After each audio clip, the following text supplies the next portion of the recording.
1000 সংস্কার করে বাংলাদেশের কোনো লাভ হবে না যদি বাংলাদেশের রাজনৈতিক সংস্কৃতি পরিবর্তন না হয়। রাজনৈতিক দলের মধ্যে বিএনপি সবচেয়ে বৃহত্তম, না কি বলবো আমি জানি না, বিএনপি হচ্ছে সবচেয়ে বড় দল এখানে। এবং বিএনপির সাথে আমরা যারা এখানে যুগপথ আমরা আন্দোলনে আছি, সেখানে 42টি দল আছে। তার বাইরে রহিন ভাইদের যারা আমাদের বামপন্থী দলগুলো যারা আছে তারা আছে প্রায় 50টি দলের অধিক।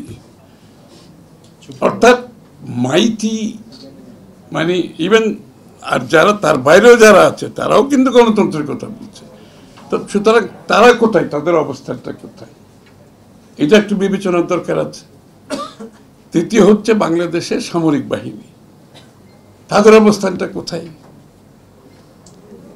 আমরা কি যেই দিন এই সরকারকে বসানো হয়েছে ইন্টেরিয়াম গভর্নমেন্টকে, সেই দিনের সাথে তুলনা করে আজকে যদি আমরা কম্পেয়ার করি, তাহলে অবস্থান কোথার থেকে কোথায় এসে আমরা দাঁড়িয়েছি।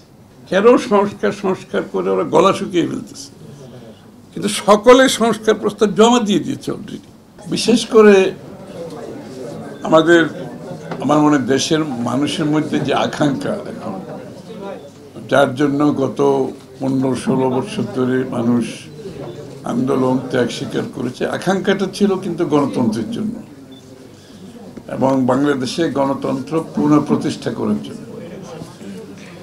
এবং সেই আকাঙ্ক্ষার ভিত্তিতে যে স্বৈরাচার ফ্যাসিস্টের বিরুদ্ধে একটা দীর্ঘ আন্দোলন, যেটা জুলাই অগাস্টে এসে স্বৈরাচারের পতন ঘটিয়েছে। আন্দোলনের কিন্তু মূল আত্মাটা ছিল, শর্তটা ছিল, ভাবনাটা ছিল, সেটা ছিল গণতন্ত্র। আমরা যত সমস্যার কথা এখানে বলেছি, আলোচনা করেছি, সব কিছুর কিন্তু আনসার কিন্তু এক জায়গায়, সেটা হচ্ছে একটা গণতান্ত্রিক বাংলাদেশ। এই উত্তরটা এক জায়গায়, কিন্তু আপনি যতই আলোচনা করবেন যে দিনের শেষে একটা গণতান্ত্রিক বাংলাদেশ এই দেশের মানুষ দেখতে চায়। গণতান্ত্রিক বাংলাদেশে যেখানে তার রাজনৈতিক, সাংবিধানিক, গণতান্ত্রিক অধিকার থাকে, তার যদি এই 3টা অধিকার সমুন্নত থাকে, আসলে সব সমস্যার মূল কিন্তু সেই জায়গাটায়। যেই অধিকারহীন অবস্থায় বাংলাদেশ যেখানে এসেছে, সেখানে আসার তো কথা ছিল না। সুতরাং সেই বাংলাদেশ ফিরে পাওয়ার জন্য যে আন্দোলন, তাকে মাথায় রেখে আপনারা এই যে গণতান্ত্রিক রাষ্ট্র পরিষদ গঠন করেছেন, আজকে সবাইকে এখানে আমাদেরকে আমন্ত্রণ জানিয়েছেন, আলোচনার যে সুযোগ সৃষ্টি দিয়েছেন। এটা কিন্তু গণতন্ত্রের উত্তরণের আলাপ, পাবলিক ডিসকোর্স যেটাকে বলে, সংলাপ যেটাকে বলে, আলোচনা যেটা বলে, তার একটা সুযোগ সৃষ্টি করে দিয়েছেন। এবং এখানে কিন্তু বিভিন্ন মতের মানুষ আছে, পুরো এখানে দিক থেকে এদিক শেষ পর্যন্ত আমাদের কিন্তু বিভিন্ন মতাবলম্বী লোক আছে এখানে, কিন্তু এক জায়গায় সবাই ঐক্যমত, সেটা হচ্ছে একটা গণতান্ত্রিক বাংলাদেশ। সবাই এক জায়গায় ঐক্যমত, এবং সেটাকে মাথায় রেখে এরকম একটা উদ্যোগ অত্যন্ত গুরুত্বপূর্ণ, এবং এই উদ্যোগগুলো অব্যাহত রাখতে হবে। শেখ হাসিনা পলায়ন করেছে, এখন আবার আগামী দিনের গণতান্ত্রিক বাংলাদেশের আশায় আমরা বুক বেঁধেছি, কাজ করে যাচ্ছি। নির্বাচনের মাধ্যমে জনগণের মালিকানা ফিরে পাবে, তাদের নির্বাচিত সংসদ সরকার হবে, যেই সংসদ সরকার জনগণের কাছে দায়বদ্ধ থাকবে। এই জন্য এই ধরনের প্ল্যাটফর্মগুলো অব্যাহত থাকা দরকার। গণতন্ত্রের চেক অ্যান্ড ব্যালেন্সের মধ্যে এই ধরনের প্রতিষ্ঠানগুলোর একটা ভূমিকা আছে, যেরকম মিডিয়ার একটা ভূমিকা আছে, যেখানে সুশীল সমাজের ভূমিকা আছে, যেখানে রাষ্ট্রের একাডেমিয়া যারা আছে, বুদ্ধিজীবী, তাদের একটা ভূমিকা আছে। এই ধরনের এই প্ল্যাটফর্মগুলো কিন্তু একটা চেক অ্যান্ড ব্যালেন্সের কাজ করে, এবং এগুলোকে যত বেশি শক্তিশালী করা যাবে, আমাদের গণতন্ত্রকে প্রাতিষ্ঠানিক রূপ দিতে, গণতন্ত্রের উত্তরণে তত বেশি সহায়তা করবে। এই যে একটা সময় ছিল যার প্রত্যেকটি দল তাদের নিজস্ব আলাদা আলাদা অনুষ্ঠান করতো। আজকে কিন্তু আমরা এক জায়গায় বসে কথা বলতে পারছি। ভিন্ন মত থাকলেও ভিন্ন মতকে আমরা ভিন্ন মতকে মেনে নিয়ে আমরা আরেকজনের মতকে সম্মান দেখানোর যে বিষয়টা, সেটা দেখাতে শিখছি এর মাধ্যমে। যে ভিন্ন মত হবে, কিন্তু ভিন্ন মত হলেও অন্য মতটাকে আমি সম্মান করতে তো অসুবিধা নেই, অন্য মতের প্রতি সহনশীল হতে তো আমার কোনো অসুবিধা নেই। এই কালচারটা, এই সংস্কৃতিটা আমাদেরকে চালু রাখতে হবে, অব্যাহত রাখতে হবে। আর 1000 সংস্কার করে বাংলাদেশের কোনো লাভ হবে না যদি বাংলাদেশের রাজনৈতিক সংস্কৃতি পরিবর্তন না হয়। আমাদেরকে এই সংস্কারের মধ্যে প্রথম সংস্কার হচ্ছে আমাদের রাজনৈতিক সংস্কারে পরিবর্তন আনতে হবে, সংস্কৃতিতে পরিবর্তন আনতে হবে এবং এটা অব্যাহত রাখতে হবে।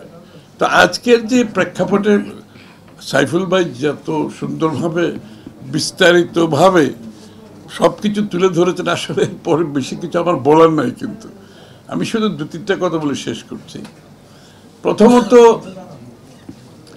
এই সরকার আজকে ইন্টেরিয়াম গভর্নমেন্ট যারা দায়িত্ব পালন করছেন, তাদেরকে এই দায়িত্বটা দেওয়ার পিছনে যে শক্তিগুলো ছিল, তার মধ্যে একটা ছিল প্রথমে ছাত্র জনতার একটা সকলের সমর্থন, দ্বিতীয় শক্তি ছিল বাংলাদেশের রাজনৈতিক দলগুলো, তৃতীয় শক্তি হচ্ছে বাংলাদেশের সামরিক বাহিনী। এর মধ্যে সমস্ত জাতি ঐক্যবদ্ধভাবে এই দায়িত্বটা দেওয়া হয়েছে এবং কিন্তু পতনের পেছনেও কিন্তু এই 3টে শক্তি কাজ করেছে, যে ছাত্র জনতা, সমস্ত রাজনৈতিক দলগুলোর ঐক্যবদ্ধ সমর্থন এবং আর্মি এটাকে ফ্যাসিলিটেট করেছে। সুতরাং শেখ হাসিনার পতনের পেছনে যে 3টা শক্তি, মূল শক্তি সারা দেশে জনগণকে নিয়ে 3টা শক্তি, যারা পতনের জন্য যাদের অবদান, সেই শক্তিগুলো কিন্তু আবার বর্তমান অভ্যন্তরীণ সরকারকে দায়িত্ব দিয়ে বাংলাদেশের একটা ট্রানজিশন গভর্নমেন্ট, যেটা আগামী দিনে বাংলাদেশের মানুষের আশা আকাঙ্ক্ষা প্রত্যাশা গণতান্ত্রিক অধিকার ফিরে পাওয়ার জন্য। মূল বিষয় হচ্ছে সেই জায়গায় আপনি সংস্কার হচ্ছে সেই অধিকার ফিরে পাওয়ার জন্য সংস্কার, কিন্তু গণতন্ত্র ফিরে পাওয়ার জন্য সংস্কার। সুতরাং সেই দায়িত্বটা দেওয়া হয়েছিল এই প্রেক্ষাপটে। কিন্তু আজকে 10 মাস পরে আমরা যদি এটাকে একটু অ্যানালিসিস করি, এটাকে আমরা যদি একটু ফিরে তাকাই, তাহলে এই 3টা শক্তি যারা আজকের সরকারকে দায়িত্ব দিয়েছিল, তাদের মধ্যে আমি যদি একটা বলি, ছাত্র জনতার মধ্যে আজকে অবস্থানটা কোথায়? খুব একটা ছোট সংখ্যা আছে যারা অব্যাহতভাবে একটা দল গঠন করেছে, ওরা যারা অব্যাহতভাবে সমর্থন দিয়ে যাচ্ছে ভালো মন্দ সব কিছু। কিন্তু বাকি যারা ছাত্রদের মধ্যে ছিল, তারা কিন্তু তাদের অবস্থান, তারা কিন্তু একটি গণতান্ত্রিক প্রক্রিয়াতে ফিরে যাওয়ার জন্য তাদের আন্দোলন কিন্তু এখনো অব্যাহত আছে। একটা ছোট ফ্যাকশন যারা আজকে হয়তো এই অভ্যন্তরীণ এই অন্তর্বর্তীকালীন সরকারকে, তারা যেহেতু একটা দল গঠন করেছে এবং তাদের এখানে ব্লেসিং আছে, এই জন্য হয়তো তারা আছে। বাট কিন্তু বাকিরা কি বলছে, বাকিরা তো শুনতে হবে তো, যে যারা বসেছে তারা কি বলতে চাচ্ছে। দ্বিতীয় হচ্ছে রাজনৈতিক দলগুলো। রাজনৈতিক দলের মধ্যে বিএনপি সবচেয়ে বৃহত্তম, না কি বলবো আমি জানি না, বিএনপি হচ্ছে সবচেয়ে বড় দল এখানে। এবং বিএনপির সাথে আমরা যারা এখানে যুগপথ আমরা আন্দোলনে আছি, সেখানে 42টি দল আছে। তার বাইরে রহিম ভাইদের যারা আমাদের বামপন্থী দলগুলো যারা আছে, তারা আছে প্রায় 50টি দলের অধিক। অর্থাৎ মাইটি, মানে ইভেন আর যারা তার বাইরেও যারা আছে, তারাও কিন্তু গণতন্ত্রের কথা বলছে। তো সুতরাং তারা কোথায়, তাদের অবস্থানটা কোথায়, এটা একটু বিবেচনার দরকার আছে। তৃতীয় হচ্ছে বাংলাদেশের সামরিক বাহিনী, তাদের অবস্থানটা কোথায়। আমরা কি যেই দিন এই সরকারকে বসানো হয়েছে ইন্টেরিয়াম গভর্নমেন্টকে, সেই দিনের সাথে তুলনা করে আজকে যদি আমরা কম্পেয়ার করি, তাহলে অবস্থান কোথার থেকে কোথায় এসে আমরা দাঁড়িয়েছি, এটার একটু অ্যানালিসিস করা দরকার সকলের জন্য। সরকারকে দরকার, আমাদের সকলকে দরকার, কোথায় যেন এই এই একটা বিভক্তি হয়ে গেছে, কেন হয়ে গেছে, এবং এই বিভক্তির দায় কে নেবে। যারা অনেক আশা নিয়ে, অনেক আকাঙ্ক্ষা নিয়ে বাংলাদেশের জাতীয় ঐক্যের মাধ্যমে একটা গণতান্ত্রিক অর্ডারে ফিরে যেতে চেয়েছিল, সেটা কেন আজকে প্রশ্নবিদ্ধ হচ্ছে, এবং এই যারা সমর্থন দিয়েছে তারা কেন আজকে একটা দ্বিধাদ্বন্দ্বের মধ্যে থাকবে, এটা তো একটা অ্যানালিসিস করার দরকার আছে। সুতরাং আমি বেশি দীর্ঘায়িত করব না। এটার একমাত্র কারণ হচ্ছে যে প্রত্যাশা নিয়ে গণতান্ত্রিক অর্ডারে ফিরে যাওয়ার জন্য যে কাজগুলো করার দরকার ছিল সেটা দৃশ্যমান হচ্ছে না। আমাদেরকে এখানে বলা হচ্ছে সংস্কার, সংস্কার ব্যাপারে কারো কোনো দ্বিমত আজ পর্যন্ত দেখলাম না। আমি অবাক হচ্ছি কেন সংস্কার করে ওরা গলা শুকিয়ে ফেলতেছে। কিন্তু সকলে সংস্কার প্রস্তাব জমা দিয়ে দিয়েছে, অলরেডি সকলে জমা দিয়েছে। এবং ডক্টর ইউনূস সাহেব বলছেন প্রথম থেকে যেখানে ঐক্যমত হবে সেই সংস্কারগুলো বাস্তবায়ন করা হবে, ঐক্যমত হবে। ওয়ার্ড হচ্ছে কি? ঐক্যমত। তাহলে সকলে জমা দেওয়ার পরও কোথায় ঐক্যমত হয়েছে এই বিষয়কে জাতি জানে না, জাতিকে জানানো হচ্ছে না।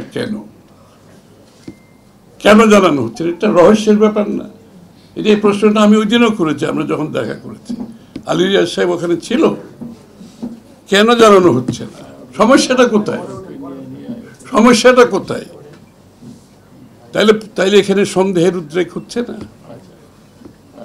আপনি এও বলা হয়েছে যেগুলো ঐক্যমত হয়েছে তার বাইরে দুইটা বিষয় যদি নেগোশিয়েবল থাকে সেটাও একটা টাইম, একটা সময়সীমার মধ্যে সমাধান করা যায়।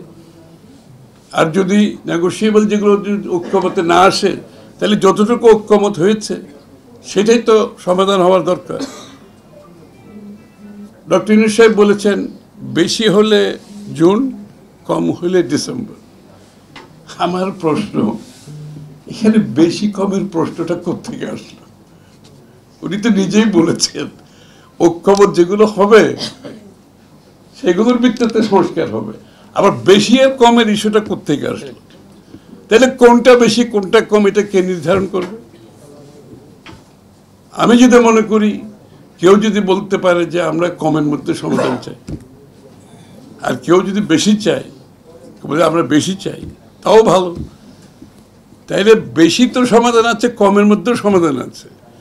আর বেশিটা কি সেখানে তো আবার ওনাদের কথা যদি আমি আসি তাহলে তো ঐক্যমতের প্রয়োজন হচ্ছে না। ঐক্যমত ছাড়া তার বেশিও হবে না, কমও হবে না। সুতরাং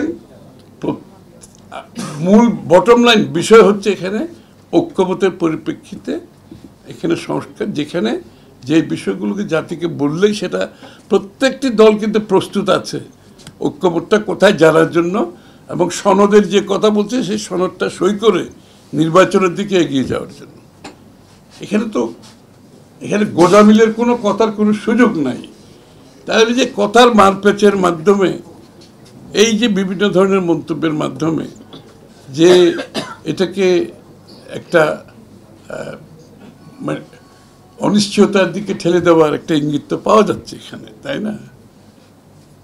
আর বিচারের কথা যেখানে বলছে, আরে বিচার তো সবাই, বাংলাদেশের এমন কোনো লোক আছে আওয়ামী লীগের বিচার চায় না। আর সবচেয়ে বেশি তো ক্ষতিগ্রস্ত বিএনপি। আমাদের চেয়ে বিচার বেশি চাই, এটা অন্য কোনো দল তো হবে না। বিএনপির গুম, খুন, জেলে মৃত্যু, চিকিৎসার অভাবে পুলিশের হেফাজতে মৃত্যু, ৬০ লক্ষের উপরে মামলা, বাড়িঘর ছেড়ে পালিয়ে, ব্যবসা হারানো, চাকরি হারানো, আমি নিজের কথাই বলছি। আমাদের চেয়ে তো ক্ষতিগ্রস্ত কেউ হয় নাই। সুতরাং বিএনপি তো বিচারের জন্য সবচেয়ে বেশি আগ্রহী এখানে। এবং বিচার কে করবে? বিচার করবে বিচার ব্যবস্থা, অর্থাৎ আদালত বিচার করবে। সরকার বিচার করে নাকি? সরকার তো বিচার করে না, সরকার বিচারের আওতায় আনে। তাহলে সরকারের কাজটা কি ছিল 10 মাসে? এদেরকে বিচারের আওতায় আনা। তো বিচার যদি বিচারের আওতায় যদি তারা আনতে না পারে 10 মাসে, তাহলে বিফলতা কাদের এখানে? এখানে আর কেউ তো আনতে পারবে না, সরকারকে আনতে হবে।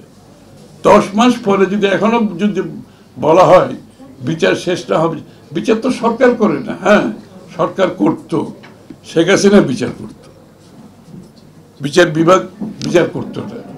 তো ওই কথা তো এখন আর প্রযোজ্য না। এখন তো বিচার করবে বিচার বিভাগ, আর সরকারের দায়িত্ব হচ্ছে বিচারের আওতায় আনা। তাহলে 10 মাসে তোমরা আওতায় আনতে পারতেছো না কেন?